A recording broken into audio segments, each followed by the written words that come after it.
guys, we're here with Miley. I just want to show you something real quick in this video, and that what that is how to get your dog to do a wait at the door. So a lot of times people just expect that now that their dog has gone through training, that they will automatically do these things without you being a handler. They are not going to just do things without you being a handler and getting them to understand that you have follow through with everything you ask of them. So there's no more letting them get away with things. So I make all of my dogs sit and wait at the door. Now, if I just go like this, you can see her ears popped up. She used to just pop right up from that.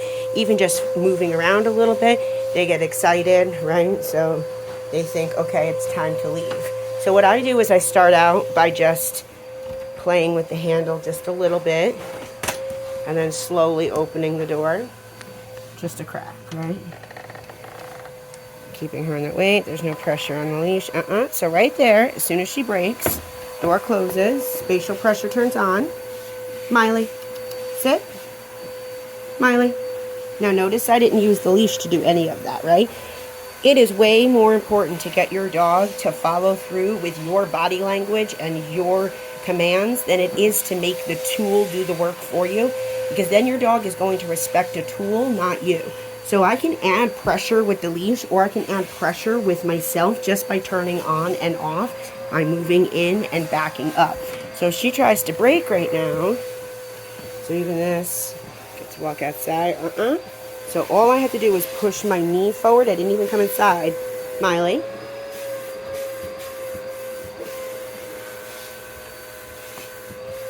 Okay. And then once I say okay, now she's allowed to exit through the door with me or after me, but never before me. So that's an important thing to practice with your dog. That's great because you don't want to have door bolting. You could have somebody delivering a package or getting food delivered, and they have to understand that just because the door opens doesn't necessarily mean they get to leave every single time the door opens.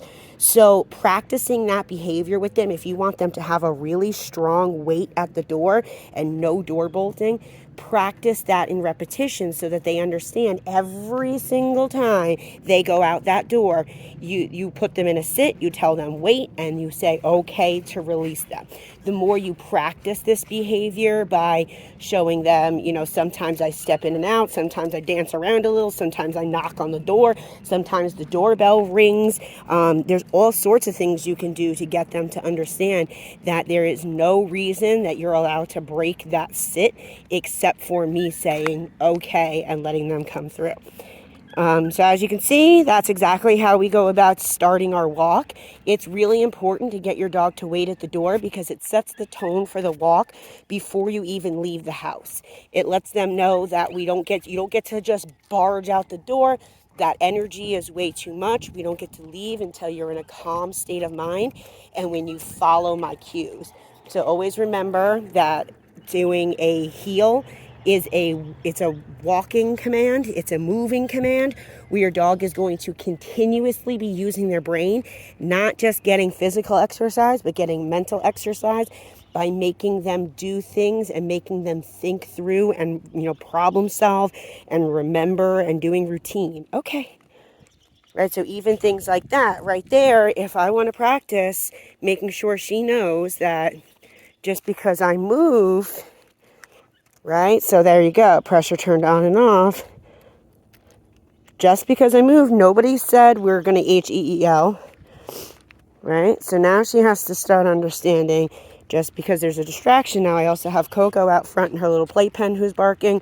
So she wants to go see her. She loves Coco. Okay. Yep.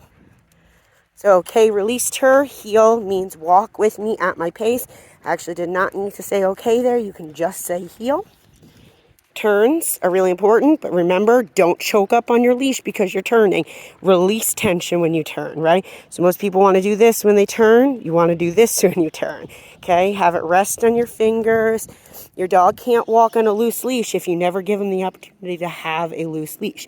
So right there, I was able to communicate, pay attention, just by giving her a little boop, right? And now that she understands what pressure means, it's a lot easier to communicate this.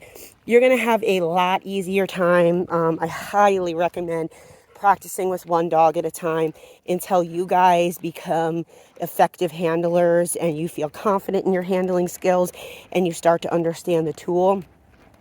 I have hundreds of clients that, have a hard enough time learning how to properly use a leash after all the years they've been using it incorrectly.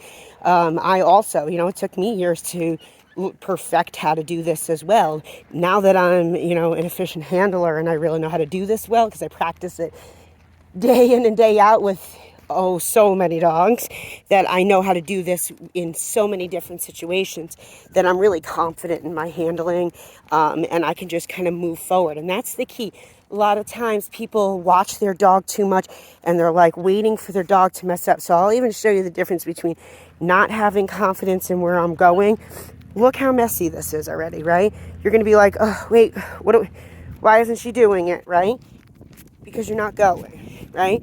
If you just go and you have, I'm just walking, dog follow. If she gets a little ahead, okay, then I'll take the lead back, right? I can eventually just drop this leash and she would walk with me once she's, we get into a pattern and she's following my command. So, but yeah, as you can see, she's doing a great job. You always want to remember, think of your leash as a seatbelt. You're driving the car. The seatbelt is just there as a tool to kind of help you when you need it. But you want your dog following you. So doing turns is really important. It gets them to focus on you. Learning how to do turns by not applying pressure is really important. Pace changes. Going slow is also a lot harder than trying to go fast. If your dog can't keep this pace with you, right, that's really difficult. A lot of times what people want to do is they'll keep going faster. If their dog gets ahead of them, they'll almost just go faster just to kind of beat them. But then you're just playing a game of, who's going to win. So that's not what we want. So she's doing a great job. Like I was saying, though, highly recommend working with each one of them separately until you really figure out how to use this tool properly. And because they're going to feed off of each other. Every dog does. Tandem healing takes practice as a handler to be able to work with two leashes at the same time. But they do a great job. So once you get the hang of it, you'll be able to do it no problem. I'll help you with that, of course. But yeah, in the meantime, practice with one dog at a time. That way you can really kind of focus on figuring out how to become that effective handler for both of them. And they'll do great. They really do a wonderful job, especially when they're by themselves where they can really focus. But they really do a great job in tandem heel, as you've seen too. So if you guys have any questions, you know where to reach me. But we will see you guys in a few days. And if anybody else has any questions or needs help with their dogs, give us a call today. Remember, how does your dog act? Say bye, Miley.